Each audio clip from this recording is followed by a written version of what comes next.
Halo, apa kabar semuanya? Kita bertemu lagi dalam mata kuliah pengantar ilmu peternakan. Dan kali ini Anda akan saya perkenalkan dengan berbagai domba lokal di Indonesia. Masih ingat ya arti istilah ternak lokal, ternak asli, ternak introduksi, dan lain-lain? Oke, ayo kita mulai.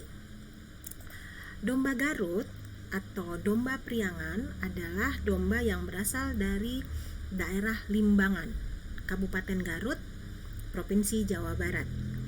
Domba Garut merupakan campuran dari perkawinan antara domba ekor gemuk atau Kapstad atau bisa disebut juga domba kibas, dikawinkan dengan domba merino, dikawinkan dengan domba lokal Indonesia. Oke. Jadi domba Kapstad itu dari Afrika Selatan, domba merino dari Australia, dan domba lokalnya domba lokal Indonesia. Menurut sejarah, domba Kapstad sudah ada lebih dahulu di Garut. Sementara domba merino baru didatangkan ke Garut sekitar abad 19.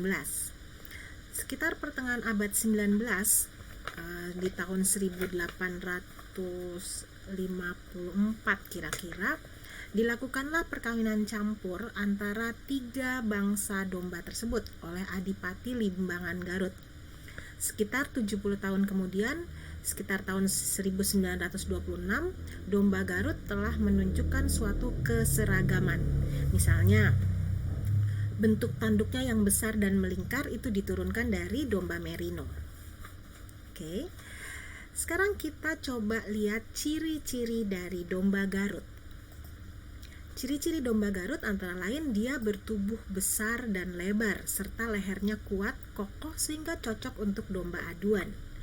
Domba priangan atau domba Garut memiliki tanduk besar dan kuat, melengkung ke belakang berbentuk spiral, dan pangkal tanduk kanan dan kiri hampir menyatu. Namun domba Garut betina tidak memiliki tanduk. Dahinya konveks. Panjang telinga domba Garut berukuran sedang dan terletak di belakang tanduk. Kadang-kadang dijumpai ada domba Garut yang tidak berdaun telinga. Domba jantan mempunyai berat badan sekitar 40-80 kg, sedangkan yang betina berat badannya 30-40 kg. Keunggulan domba Garut adalah pada kulitnya, karena merupakan salah satu kulit dengan kualitas terbaik di dunia. Keunggulan lainnya adalah sebagai penghasil daging yang sangat baik dan domba Garut sangat mudah dipelihara. Domba lokal yang ada di Indonesia adalah domba ekor tipis. Orang Jawa menyebutnya dengan domba gembel. Orang Inggris menyebutnya dengan nama Javanese Thin-tail Sheep. Awalnya domba ini berkembang di Jawa Tengah dan di Jawa Barat. Domba ekor tipis merupakan komoditas ekspor yang banyak disukai karena kulitnya yang tipis dan dagingnya cukup banyak. Baik domba jantan maupun betina dikategorikan sebagai jenis domba potong atau domba pedaging. Ciri-ciri dari domba ekor tipis adalah termasuk golongan domba berperawakan kecil, sehingga dagingnya relatif sedikit dan tidak banyak lemak daging seperti umumnya domba. Berat badannya yang domba jantan sekitar 30-40 kg dan berat badan betina sekitar 15-20 kg. Bulu wol-nya gembel atau tebal, kasar dan berwarna putih yang dominan, dengan warna hitam di sekeliling mata, hidung, dan beberapa bagian tubuh lain, namun ada juga yang warnanya coklat. Ekornya tidak menunjukkan ada disposisi lemak, jadi ekornya tipis, makanya namanya domba ekor tipis. Thin, tipis. Kemudian telinganya, ukuran telinganya medium sampai kecil dan posisinya menggantung. Tanduknya pada jantan tanduknya melingkar, sedangkan pada betina tidak bertanduk. Domba ekor tipis termasuk domba yang lambat dewasa. Keunggulan dari domba ekor tipis adalah bersifat prolifik.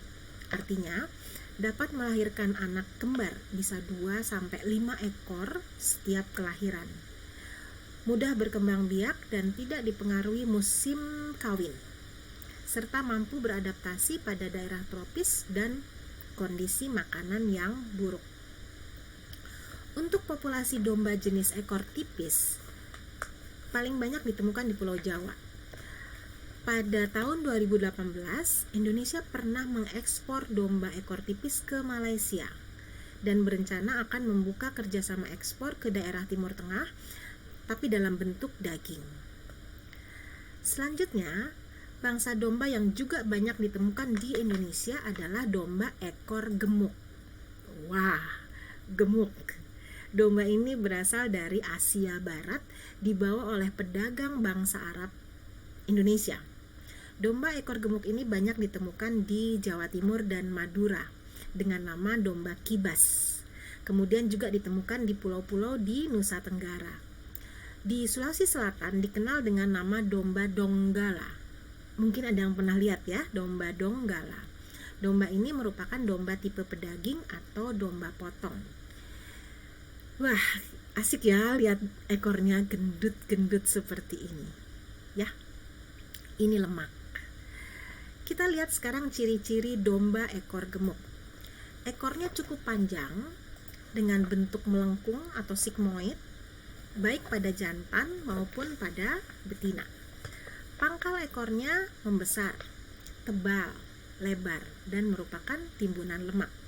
Bagian ujung ekornya kecil karena relatif tidak berlemak atau sedikit lemaknya. Tidak bertanduk. Telinganya ukurannya sedang, bulu badannya juga putih merata tapi wawalnya kasar. Berat badan jantan dewasanya sekitar 60-65 kg dan betinanya cukup kecil 25-35 kg. Tinggi badannya. Tinggi badan pada jantan dewasa itu 60-65 cm dan pada betina 52-62 cm. Domba gemuk bisa beranak sepanjang tahun dan dia cukup tahan terhadap cuaca panas dan pada kelembaban yang tinggi. Ya, kita sudah kenal domba Garut, domba ekor gemuk. Sekarang kita lihat lagi domba batur. Domba batur merupakan domba hasil persilangan antara domba ekor tipis dikawinkan dengan domba Suffolk dikawinkan dengan domba Texel. Ini adalah domba batur. Jadi domba batur merupakan tipe domba potong yang merupakan penghasil daging yang baik dan berkembang baik di Indonesia selama bertahun-tahun. Cirinya, bagaimana cirinya? Sudah hafal ya ciri-cirinya ya? Sudah lihat? Baik, ciri dari domba batur adalah beratnya pada umur 2 tahunan itu bisa mencapai sampai 90 kg. Betinanya 80 kg. Cukup besar ya domba batur. Kemudian bahkan yang jantan katanya pernah ada yang sampai 140 kg. Wah, besar. Baik domba jantan maupun betina tidak bertanduk dan warna bulunya juga dominan putih, bahkan ada yang sampai mukanya tertutup bulu. Proporsi daging tanpa tulangnya cukup tinggi, tekstur dagingnya lembut dan kadar lemaknya tinggi. Itu ciri-ciri dari domba batur. Dalam kategori ternak domba, fungsinya yang dihasilkan banyak sekali, bervariasi. Kondisi tersebut berhubungan dengan karakteristik sifat fisik bangsa masing-masing. Pengkategorian domba dapat didasarkan pada tujuan produksinya, yaitu misal berdasarkan tujuan utamanya dari produk yang dihasilkan. Contohnya ada bangsa domba yang hanya menghasilkan satu saja tujuan utama atau disebut primary purpose. Misalnya hanya satu, dia hanya menghasilkan daging saja, dia hanya dipelihara untuk tujuan wool saja, atau domba itu hanya dipelihara untuk tujuan sebagai ternak perah saja. Atau ada bangsa yang dual purpose. dwifungsi atau banyak fungsinya atau neka fungsi, multiple purpose. Oke. Bangsa domba yang menghasilkan produk wool, contohnya bisa kita bedakan lagi menjadi bangsa domba tipe domba penghasil fine wool. Bangsa domba yang menghasilkan wool yang kualitasnya medium. Bangsa domba yang menghasilkan wool yang panjang. Atau bangsa domba yang kualitasnya tidak terlalu baik, disebut carpet wool, dan lain-lain. Bila berdasarkan karakteristik fisik, domba bisa dibedakan berdasarkan warna muka. Face color.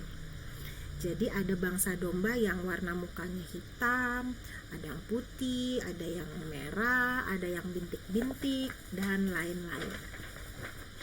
Oke, cukup menarik ya. Sebelum Anda mengenal performance dari bangsa domba tersebut, Anda perlu pahami dulu terlebih dahulu tentang ciri performance dari domba tipe daging seperti apa, domba tipe wool seperti apa. Ya. Oke, kita mulai sekarang. Untuk domba tipe pedaging, cirinya antara lain badannya padat, dadanya lebar dan dalam, kaki dan badan lehernya relatif pendek, garis punggung sampai pinggangnya lurus, kemudian twist atau bagian pinggulnya cukup berisi, seluruh tubuhnya berotot baik, dan cenderung lamban atau jinak. Oke, jadi kalau lihat ada domba modelnya seperti ini, Anda langsung bisa duga, itu domba tipe potong. Oke. Baik, berikutnya saya akan beri contoh supaya Anda kenal beberapa penampilan domba tipe daging. Misalnya domba Suffolk, domba Texel, domba Dorper, domba Southdown, domba Border Leicester, domba Wiltshire Horn. Cantik-cantik ya dombanya ya. Anda bisa pelajari, lihat lagi di internet, sangat banyak foto-foto atau video yang Anda bisa pelajari untuk lebih mengenal bangsa-bangsa ternak. Sama dengan seluruh penjelasannya. Kemudian, bila Anda melihat domba berbadan ringan, kakinya halus dan ringan, tapi dagingnya tipis atau kurus, kulitnya longgar, berlipat. Kulit longgar seperti apa itu ya? Dan dia cenderung lebih aktif. Nah, kalau Anda bertemu dengan domba yang ciri-cirinya seperti ini, itu termasuk domba tipe wool. Oke. Jadi tipe wool paling gampang Anda lihat dagingnya kurus, kulitnya longgar. Itu tipe wool. Ya. Sudah dijelaskan bahwa terdapat bangsa domba yang menghasilkan tadi apa? Fine wool, ada yang long wool, ada medium wool, ada yang carpet wool. Sekarang kita mempelajari perbedaan penampilan dari bangsa domba, domba fine, domba medium, domba long, dan domba carpet wool. Oke, domba fine wool. Domba bangsa fine wool sebagian besar berasal dari genetik domba merino. Ini domba merino. Beberapa bangsa domba tipe fine wool juga terlahir dari hasil persilangan antara domba merino dikawinkan dengan domba Lincoln long wool. Anaknya menjadi domba bangsa Corriedale. Kemudian contoh lain, misalnya domba bangsa Polwarth. Domba bangsa Polwarth merupakan hasil persilangan antara 3/4 bangsa merino, 1/4-nya bangsa Lincoln. Jadi kelompok domba yang menghasilkan wool tipe fine artinya tipe dan kualitas woolnya terbaik. Domba ini juga bisa menghasilkan daging, namun pertumbuhan dagingnya tidak sebaik atau tidak secepat dan kualitasnya tidak sebaik domba tipe daging. Kenapa? Karena nutrisinya yang dikonsumsi berbagi untuk produksi wool. Oke, bisa dimengerti? Baik, selanjutnya untuk domba tipe medium. Contohnya yang terkenal adalah domba Targi, domba Dorset, domba Suffolk, domba Friesian, domba Jacob, domba Southdown. Nah, masih banyak lagi. Coba bedakan kuantitas dari woolnya. Dari woolnya kamu lihat ya, woolnya dengan yang tadi, yang domba tipe fine wool. Dan untuk lebih detail penjelasannya bisa Anda tambahkan sendiri melalui belajar mandiri, searching di internet, dan lain-lain. Bisa juga lihat di YouTube. Bebas. Oke. Selanjutnya contoh tadi sudah fine, kemudian medium. Sekarang apa lagi? Ya, long wool. Kita lihat yang long wool ya. Nah, ini yang tipe long wool. Ada bangsa Cookworth, domba Cotswold, Lincoln, Romney, Wensleydale, dan lain-lain. Lucu-lucu ya dombanya ya. Ya, domba tipe long wool memiliki kekhasan adalah kemampuannya menumbuhkan bulu yang berkilau. Wah, bergelombang. Seratnya panjang. Sehingga ideal untuk pengrajin menggunakan wool pemintalan atau membuat produk wool untuk rajutan. Ukuran tubuh domba tipe long wool lebih kecil dari domba tipe pedaging. Baik, secara umum domba primitif memiliki kualitas bulu atau wool yang kasar. Kita lihat domba tipe carpet wool yang ada di dunia. Misalnya di Amerika Serikat ada domba Icelandic, kemudian ada di daerah lain misalnya domba Scottish Blackface. Ingat tadi ada karakteristik berdasarkan warna muka ya. Ini yang warnanya black, mukanya black. Ini warna mukanya putih ya. Jadi ada yang Scottish Blackface, ada bangsa domba Awasi, ada bangsa domba Karakul.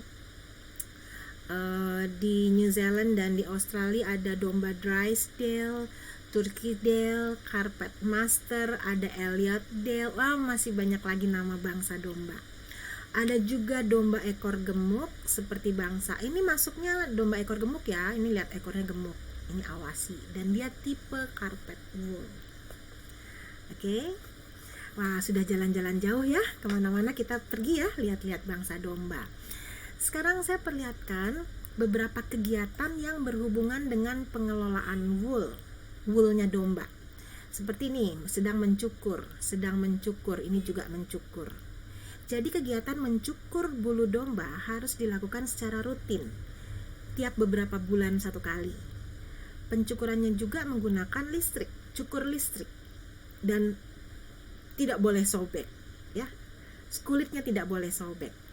Kemudian ada juga kegiatan pengecekan kualitas wool. Oh, ini atau istilahnya grading wool.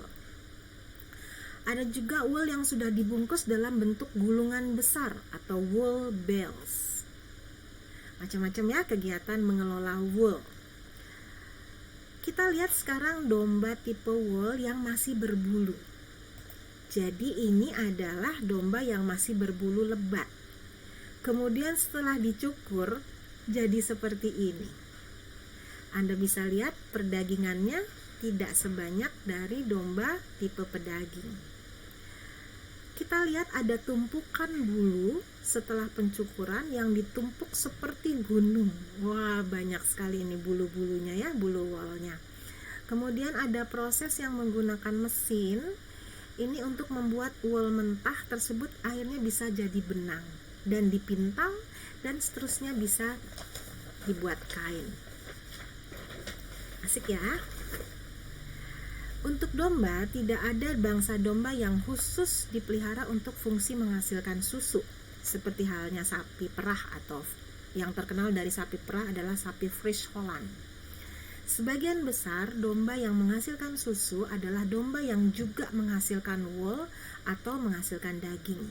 Namun secara rataan bangsa domba tipe dairy, ini tipe susu atau tipe perah, seperti East Frisian Sheep dan domba Lacauna ini bisa menghasilkan susu dengan kuantitas dan kualitas yang lebih baik dibandingkan bangsa domba lain. Kelebihan domba East Friesian dan domba Lacaune adalah memproduksi kuantitas air susu yang banyak dan memiliki lama laktasi yang panjang. Sedangkan bangsa domba Lacaune menghasilkan kuantitas susu yang tidak sebanyak East. Jadi East lebih banyak kuantitasnya dan laktasinya panjang. Kalau Lacaune tidak selama East Friesian.